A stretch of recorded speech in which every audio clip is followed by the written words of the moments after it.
The Collinsville First Baptist Church Keepers of the Kingdom Vacation Bible School begins Monday, June 26th at 8:30 a.m. We would love for your children to join us. Get more info and pre-register at our website. Hey, are you going over there tonight? Have you ever had somebody say, well, if the good Lord's willing and the creek don't rise? You know, that's one of those good Southern country sayings, but it actually expresses a profound biblical truth. We can make plans all day long and they will only come to pass if the Lord is willing. The Holy Spirit says it this way in James chapter 4.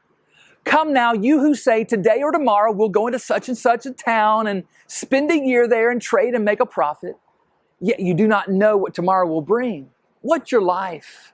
For you are a mist that appears for a little time and then vanishes.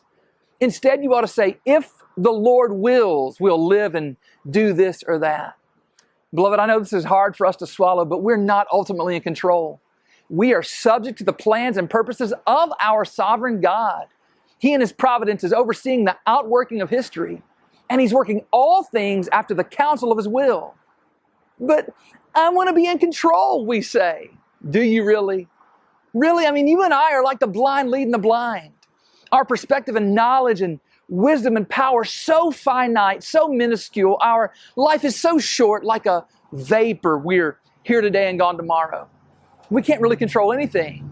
But God, who sits in the heavens and is holy, holy, holy, and almighty and all loving and all wise, He's in control, and delightfully so. So as we make our plans, we always have to keep at the forefront of our minds, if the Lord wills. And we don't say that with our hands thrown up in frustration, but rather our hearts filled with trust that the Lord knows what's best and will do what's right. May you rest in His holy, sovereign will. Change begins in you. The Change Begins in You is brought to you in part by Piggly Wiggly of Collinsville, Patrick Allen Companies, Mitchell Tire and Wrecker in Collinsville, and Mowdy Cabinetry.